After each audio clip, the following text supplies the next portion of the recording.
Hey everyone, quick video just to explain how I have my GWeike Cloud laser cutter set up.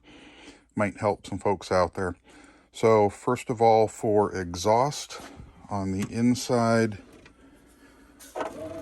I printed a 3D part that can go in here and just tape that in.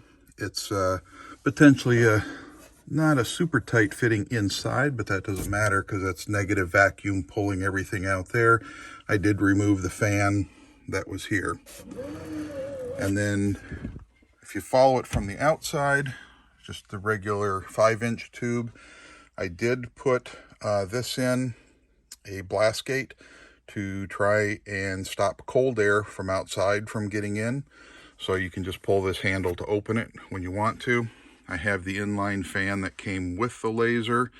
I'm not sure if everybody gets this or not.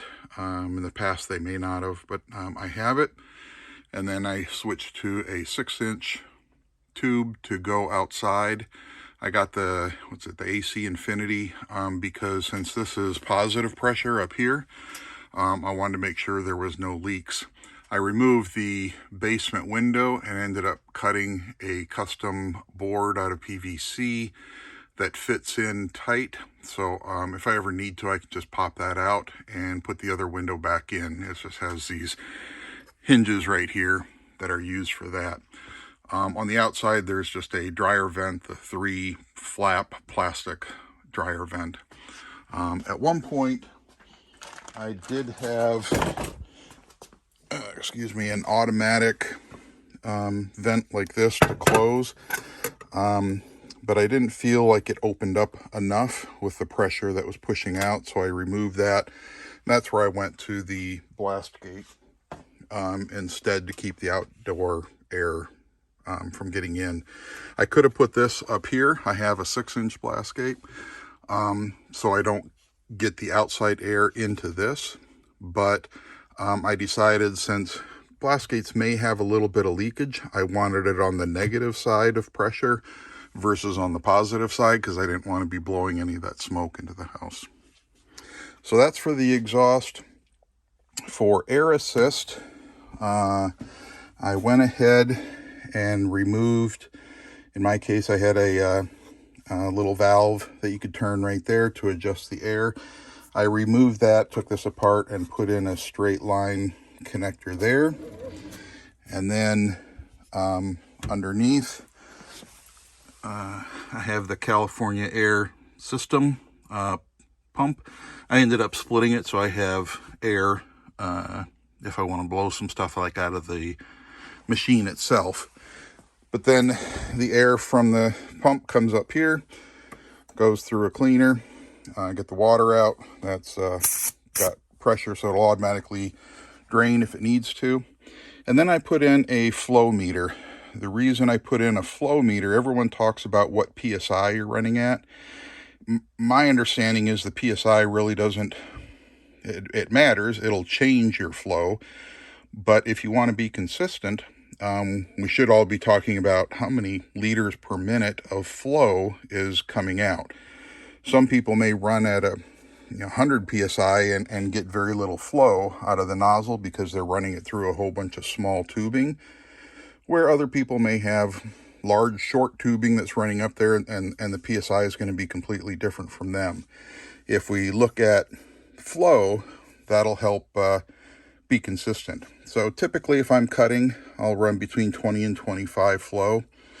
If engraving, then it's just enough air to keep it out of the nozzle, and I keep it down at a low amount. This particular one, this is meant for argon on one side, the other side is meant for carbon dioxide. The lines are close enough to me for using just regular air that it's going to be close enough for what I'm doing. This meter is useless because it's 4,000 psi. That doesn't do anything. Typically I keep my compressor at about 30 psi, but then it's really adjusted by this valve here to determine how much flow actually goes through. And then I have a valve where I can turn it off when not using it, so I'm not running air constantly up and out through the laser. At some point, one other change. I have the cable that goes to my laptop for the camera. I'm not real thrilled about running the cable. I have it right now run down through here and then it goes out the hinge. I'll probably end up cutting a hole in the back. I have on order just a little connector that will allow me to make this a plug and play, and I'll just use a regular USB cable right there to have that come out. So far, everything seems to be working good. The only issue I've had, I did have a little bit of a leak in the back corner here with the coolant. Working with support, they had me put a clamp on one of the tubes, and that seemed to fix it so far. That's what these were here for, just so I can check to see if it's continues to leak or not. Beyond that, pretty happy with it. Oh, I did remove the little panel that's on this side just to allow more airflow. I haven't sealed anything up. I see some people seal it up. I guess my take right now is if I have a short enough run here that gives me enough exhaust pressure or vacuum, then it should be sucking in air from all these spots anyways. So I'm going to hold off on that for right now. I have it on a Home Depot Husky table. So far pretty good. I like that it has a little bit of storage here for all the little stuff that I use. And that's about it. Hope that helps everybody. Thanks. Bye.